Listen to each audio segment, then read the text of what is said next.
Un saludo cordial a todos los tutores, docentes y directivos docentes de los establecimientos educativos focalizados por el programa Todos a Aprender. Mi nombre es Diana Chavarría y soy formadora de la Secretaría de Educación de Barranquilla. Este módulo pretende dar una mirada a los contextos para el desarrollo del pensamiento métrico en los estudiantes de educación básica y media, retomando algunos elementos teóricos básicos y metodológicos de los que deben apropiarse los docentes, según la propuesta del Ministerio a través de los lineamientos curriculares y los estándares básicos de matemática, y con la mediación del material del programa Todos a Aprender. Adicionalmente, permite guiar a los docentes para construir conocimiento pedagógico del contenido, ilustrar modelos de buenas prácticas de enseñanza y de evaluación y mostrarle al docente elementos fundamentales para el trabajo integral y fortalecimiento de las prácticas pedagógicas en el área de matemáticas. Los invitamos entonces a realizar la lectura y a participar activamente en las actividades planteadas. Bienvenidos. En este módulo realizaremos el taller de profundización, pensamiento métrico y sistema de medidas del ciclo 2.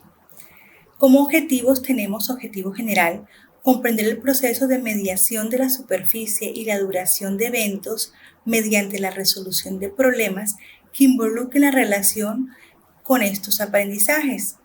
Como objetivo específico tenemos comprender que dos figuras que tienen la misma área no necesariamente tienen la misma forma. Comprender que la medición directa de una superficie implica un proceso de descubrimiento con una unidad de medida dada. Comprender que eventos en el tiempo se pueden comparar con respecto a la relación antes-después y con respecto a su duración. Reconocer que las magnitudes se pueden medir con diferentes unidades, obteniendo diferentes medidas relacionadas entre sí. Iniciamos con la exploración.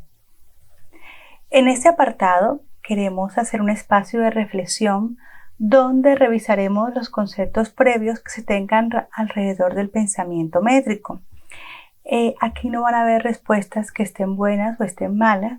Lo importante es que usted tome nota y anote en su agenda y al terminar el taller retomaremos.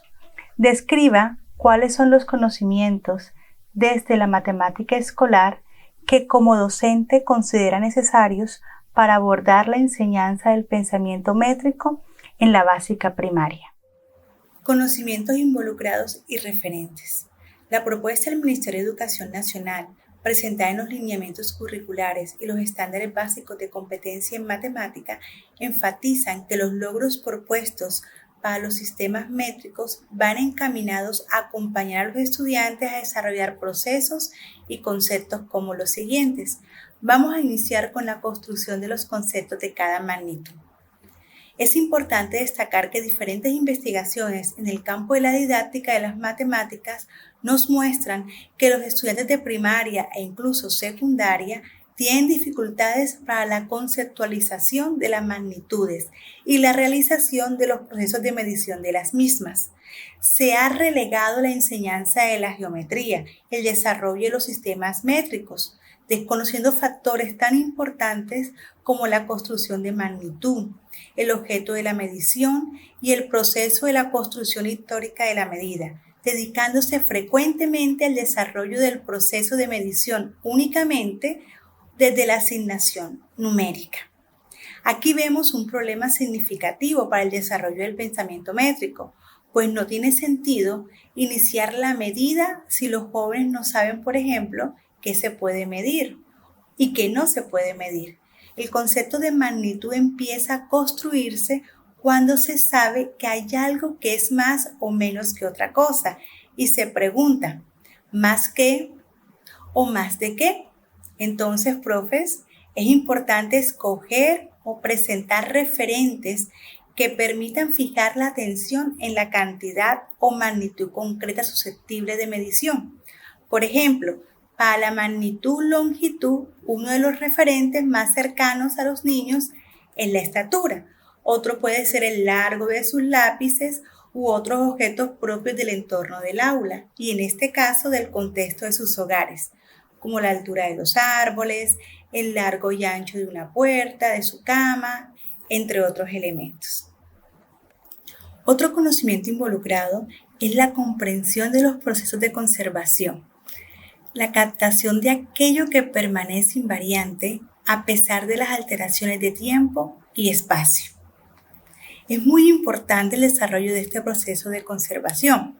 Aquí vamos a ver que la capacidad de conservar muestra la habilidad para reconocer que ciertas propiedades, como es el caso de la longitud, permanecen invariables, aun cuando sobre ellas se realicen cambios en su forma, posición o color. El principio de la conservación supone la capacidad que tienen algunas características de los cuerpos de no cambiar aunque se les manipule y se produzcan cambios de situación que perceptivamente pueden llevar al engaño. Un niño adquiere esta capacidad de conservación si no se deja llevar por su percepción. Otro elemento que vamos a resaltar hoy es la estimación de magnitudes y los aspectos del proceso de capturar lo continuo con lo discreto. Esto está íntimamente relacionado con los conceptos de medida y conteo. La estimación es el proceso de llegar a establecer una cantidad de magnitud sin la mediación directa de un instrumento de medida. En algunos casos, con el objeto presente y el instrumento presente. En otros casos, con alguno o los dos ausentes.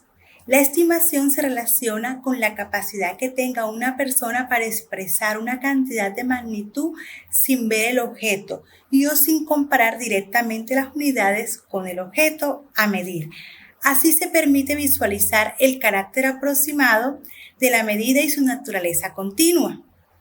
Para los niños, las unidades de medida son antropocéntricas, es decir, sitúan el ser humano, su cuerpo, como medida y centro de todas las cosas, y se relacionan con acciones más que con patrones.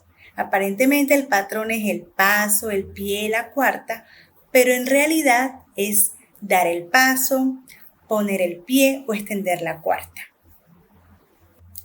Continuamos con la apreciación del rango de las magnitudes. Requieren de guías, de valores significativos que permitan comparar.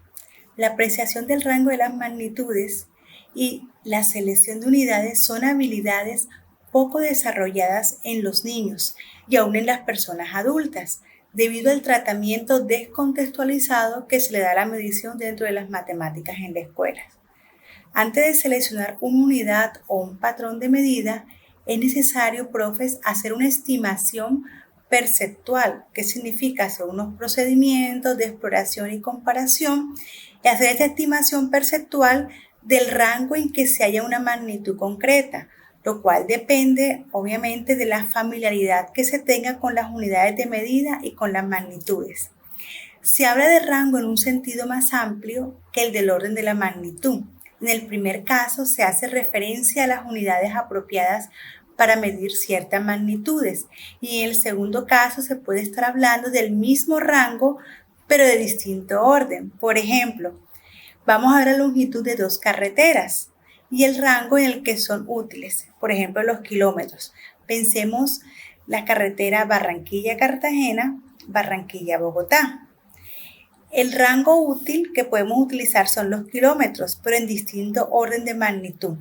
La una puede estar en el orden de las centenas y la otra en el orden de los miles de kilómetros. A continuación vamos a articular la selección de patrones y la diferencia entre la unidad y el patrón de medida. Hay una diferencia importante entre la unidad y el patrón de medida. El patrón es más concreto, la unidad es más abstracta. El patrón debe tener en lo posible una unidad de área, pero la unidad no tiene por qué estar ligada a un patrón determinado. Llegamos a lo que usualmente se considera como lo más importante de la medición, que es la asignación del número, la asignación numérica. Este es apenas el último subproceso de un complejo proceso de medición y uno al que no necesariamente hay que llegar para que se pueda decir que sí hubo medición. Y culminamos con el trasfondo social de la medición, relacionado con la necesidad de medir. El trasfondo social de la medición se refiere a la interacción social y lo importante es realizar actividades significativas para el estudiante en el momento de la construcción de los conceptos y los procesos de la medición. Estos procesos que hemos tratado hasta aquí son importantes en el proceso total de la medición de cualquier magnitud.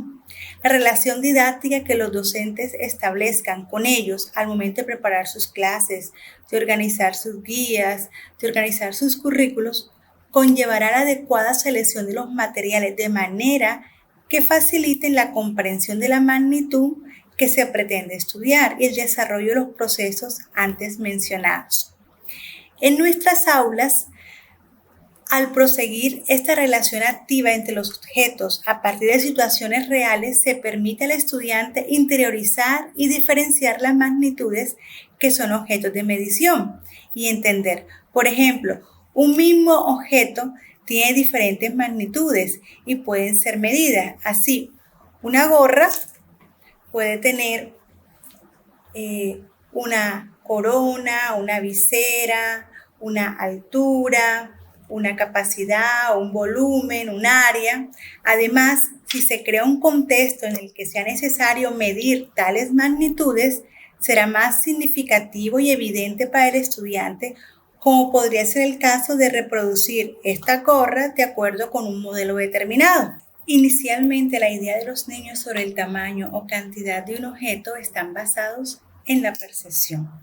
Juzgan un objeto es más grande que otro porque parece más grande, pero luego acuden a la traslación de los objetos para compararlos y comprobar cuál de los dos es más largo.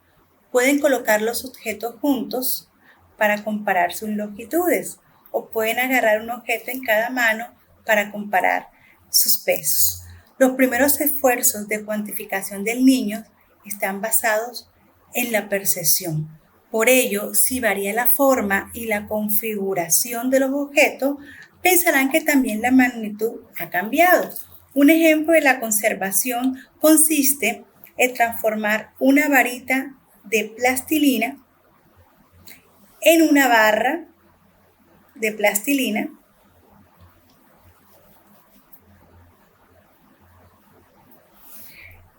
Como ven que varió la forma del objeto, pensará también que varió la magnitud.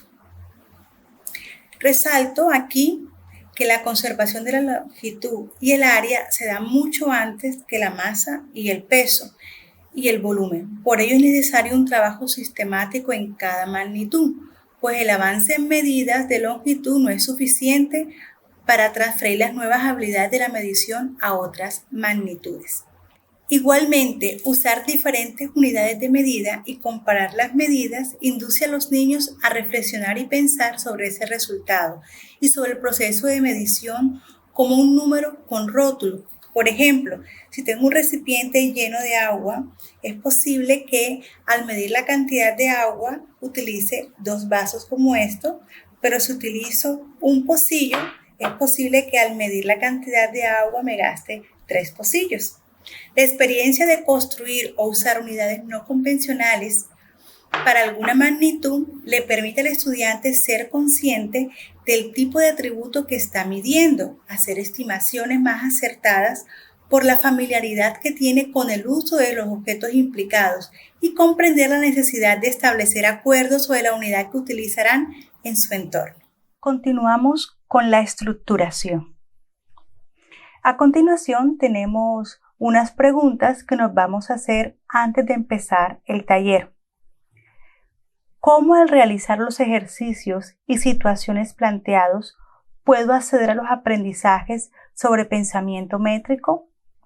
¿Cómo estas situaciones y aprendizajes resultan pertinentes para diseñar las guías durante la educación a distancia?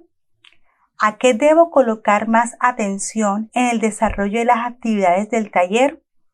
Es importante, cada vez que vamos realizando una actividad, retomar las preguntas e ir respondiéndolas. Vamos a tener algunas actividades, no todas vamos a desarrollarlas. Vamos a desarrollar 1 o 2 actividades. La idea es que en región puedan desarrollar todas las actividades completas. Actividad número 1. Explorando conceptos de medida a través del uso de instrumentos convencionales o no. Miremos el siguiente problema. Juanita lleva los siguientes instrumentos: un reloj, un peso, un metro, un compás y una regla. Ahí los estamos viendo. En una situación, ella debe averiguar cuál es el compañero que corre más rápido una distancia de 50 metros. Y tenemos 3 preguntas. Decidir sobre la unidad más apropiada depende del tamaño y la cantidad de magnitud a medir, del tipo de magnitud y del uso que se le dará a esa medida. Se toman como base las apreciaciones globales de la extensión de la magnitud a medir, la precisión requerida y obviamente la propia experiencia que tenga el estudiante. Por ello es importante, primero, diseñar actividades con diferentes situaciones de medida. Segundo, que argumenten su decisión, con qué mido el tiempo, con qué puedo medir la distancia, cómo puedo comparar las medidas obtenidas, cómo puedo medir la distancia de 50 metros, son iguales o son diferentes, ¿por qué? Y tercero, que defina cuál sería la unidad de medida más pertinente. En muchas situaciones, la forma del objeto en que se debe medir la magnitud exige considerar no solo la unidad de medida, sino también el patrón más adecuado. El acto de medir involucra los instrumentos que se utilizan y por ello, a través de su uso, los estudiantes ganan comprensión de la magnitud y de su medida. La siguiente actividad es una actividad de eventos en el tiempo, una actividad contrarreloj. Se debe utilizar el reloj para representar las siguientes expresiones. Vamos a identificar un momento. En el reloj, las 3:15, las 8, las 11:20, las 5:30, las 6:37. Luego vamos a hacer una medida de duración. 2 horas después de las 12, 1 hora y media después de las 12, 15 minutos después de las 12 y media hora después de las 12. Comprender que eventos en el tiempo se pueden comparar con respecto a la relación antes, después y con respecto a su duración. Podemos ordenar eventos de acuerdo a su duración mediante comparación directa, si empiezan en simultánea, o mediante comparación indirecta introduciendo un instrumento de medida. El reloj se utiliza para identificar momentos y para medir duración de eventos. Una propuesta metodológica en la introducción del concepto de medida de tiempo puede ser la siguiente. Podemos iniciar utilizando las relaciones antes y después para ordenar momentos. Luego podemos seguir identificando el atributo duración de un evento. Después podemos hablar de ordenar eventos de acuerdo a su duración y finalizamos utilizando el reloj como instrumento de medida de duración e identificación de instantes. En estas actividades sobre eventos es importante utilizar unidades no convencionales para medir el tiempo. Podrían ser golpear el suelo rítmicamente y contar el número de golpes, o el número de las palmadas, o la duración del balanceo de un péndulo, o cuánto dura su canción favorita, o utilizar el movimiento de la sombra del sol entre 2 puntos fijos, o también podría ser un reloj de arena. En todo caso, se proponen estas unidades, pero lo importante es ir reemplazándolos por unidades convencionales como es el reloj.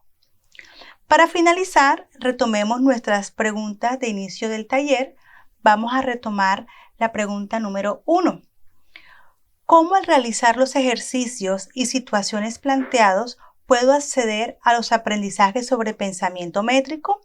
Aquí podemos tener varias reflexiones. Primero, es importante proponer situaciones de medición de superficie con unidades de medida arbitrarias antes de realizar procesos de medición con unidades estándares. Otro, recordar que los niños aprenden a medir midiendo. Aprovechemos que el pensamiento métrico es muy cercano a la realidad. Los atributos y las magnitudes se encuentran en los objetos de nuestro contexto. Y es importante recordar y reconocer cuando estamos ordenando eventos, atendiendo a la relación antes, después o a su duración. A continuación seguimos con el momento de la práctica. Desarrolle el siguiente taller online. Realice el taller. Establezca una autoevaluación con los resultados obtenidos. Revise las claves de respuesta y analice las recomendaciones didácticas en torno a los posibles aciertos o desaciertos en las situaciones planteadas. Este es el link para acceder al taller. A continuación es el momento de la transferencia. Transferencia para el tutor.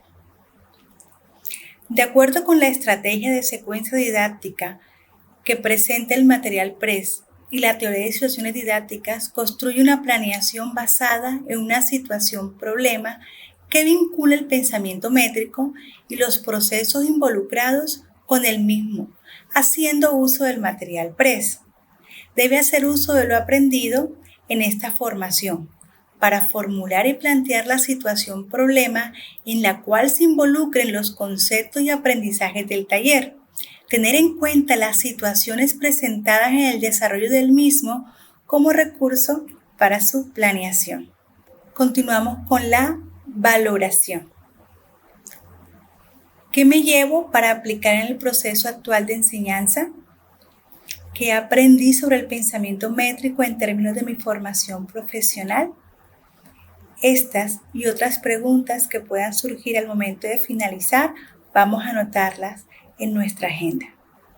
Recuerden que este es un proceso inicial de conceptualización. Los invito a que vayan a lecturas de apoyo a todos los insumos y afianzar mucho más los procesos que hemos aprendido en la sesión de hoy. Éxitos en el ciclo 2.